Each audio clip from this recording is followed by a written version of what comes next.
Welcome to this short video presentation. I'm Nick Davis of N Davis Training, and in this I'm just going to talk about the importance of confidence building, especially in physical skills instruction such as physical intervention, self-defense, breakaway and even martial arts. And the reason why I was inspired to do this was because I attended a Systema class the other day, because I do Systema. I've been doing it for about 15 years. Indeed, I'm an instructor in it myself. However, this class which I went to, which I go to on a regular basis, and where I actually train in Systema myself, we have a particularly good instructor there called Andy Travis, and I hope you don't mind me mentioning Andy if you're watching this. And the other day, as I say, I saw him do some excellent instruction, and the reason why I say I saw him do it was actually me who was receiving that instruction, and this is why I can say that it was really good from the point of view of building up my confidence, because there was something which I've tried to do up until that point which I didn't have any confidence in, but as a result of that instruction from Andy I was able to do it. So this got me thinking it might be good to do a video post about this, because basically the standard of instruction out there in physical skills tends to vary. I've seen excellent instruction, good instruction, I've seen very poor instruction as well. And very often I think the poor instruction tends to be as a result of undermining confidence amongst the participants who are attending on the course. And there's a few instructors who do that, and basically it could be because they're on a sort of ego trip, or it's because they've got some form of unconscious bias where they don't realise they're doing it, where they tend to undermine the participant, and actually what they do actually becomes counterproductive. So such things as like the sort of pet hates which I have in relation to instruction, such things as telling people to do things, don't do this, don't do that, framing it in the negative, belittling the candidate, and perhaps praising one candidate or participant over another, which then makes the other participant feel as though they haven't achieved anything, as though they're worthless, or they can't actually do what they're being taught. And at the end of the day, I'm not really talking about the sort of, well, everybody should be able to win mentality, which perhaps might have been adopted in a few educational establishments now. I'm not really talking about that, because actually there is a place for competitiveness, definitely. Let's take competition martial arts, for instance. You've got to have a winner and you've got to have a loser, and it's important to therefore create a winning mindset within somebody if they're basically aiming to win in whatever particular sport that they're doing. That's essential. However, when it comes to something like survival training, which is what physical intervention, self-defense is, and something like Systema, because Systema is not a competition martial art, it's a combative martial art, and basically it's about survival. So if you're teaching skills to people so that they can use those skills to survive a violent confrontation, to survive being injured or even worse, killed, then basically they've got to have confidence in them that they will work and that they can actually do the skills that they have been taught. And now this is something which I think is very much backed up by this book here, which is called Sharpening the Warrior's Edge by Bruce K. Siddle. It's about 20 years old now, and I've got to be honest, it really is one of the Bibles of survival instruction, of physical skills instruction. So if you happen to be an instructor in this field and you haven't actually read this book, which is obviously my copy with all the tags in it, then I suggest you get hold of it and read it, because it's excellent.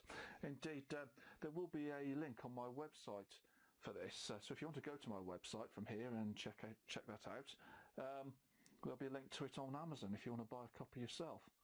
And basically what Bruce Siddle talks about is something called belief circles. That's one of the elements that he talks about in his book, belief circles in relation to survival training.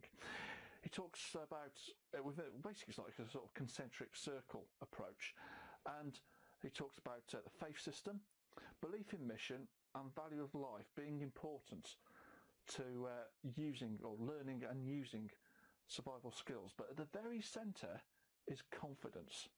And he puts that in the centre, and he says that that is quite essential to everything else. In other words, participants, people learning physical skills have to have confidence in them. Now, I'll explain why this particular session that I did with Andy at my Systema class the other day was a good demonstration of this. Basically, what we were trying to do was learn how to do rolls. Now, we've been working on something called symmetry for a few weeks, where we're basically trying to do what we do on the left-hand side of the body, we try and replicate on the right-hand side of the body and try and get some form of symmetry. And we were basically practicing rolls. And I'm not too bad at rolls, and I can certainly roll. This is from a standing position, by the way. And, oh, by the way, I ought to mention this, that if you are planning to do anything like this, basically doing rolls, where you possibly might do an injury to yourself, then it's a good idea to make sure that if it's systema, that it's under the guidance of a qualified systema instructor, or if it's something else, then you've basically under the guidance of a qualified instructor there. Don't try and do it on your own. That's the health and safety warning over. Anyway, so that's what we were doing. We were doing forward rolls from standing position, which I don't have too much of a problem with, despite my height and my age and my weight, because obviously I'm quite away from the floor. But anyway, no problem with that. But he basically threw a bit of a curveball in. He then took a bench, put it across the mat where we were doing the rolls, and said, right, jump over that and roll. Okay, so that's a little bit more challenging, because you've got not so much of a physical barrier. Even though it's a physical barrier, you can easily jump over it and roll. It's actually the psychological barrier. Especially with my height, I'm a bit worried about injuring myself. And it was difficult for me to do it. But anyway, instead of coming along and belittling me and berating me and saying, oh, well, I should give it a try and all the rest of it, that was not Andy's style at all. He actually came along and broke it down for me. So the first thing he suggested was basically jumping over the bench. Just ordinary jump, 2 feet, jump over the bench. Yeah, could do that, no problem. Then he suggested hopping over the bench with just 1 foot. So it's basically standing on 1 foot and hopping over it. Yeah, do that, no problem as well. Then he suggested basically effectively leaning forward over the bench, putting both hands down on the floor, and then still hopping over as you did before. Yeah, no problem with that. Then he suggested from the hopping position, with the hands on the floor on the other side of the bench, going into like a handstand, hopping into that, and from there going into the roll. So I did that, and that was no problem. I could do that.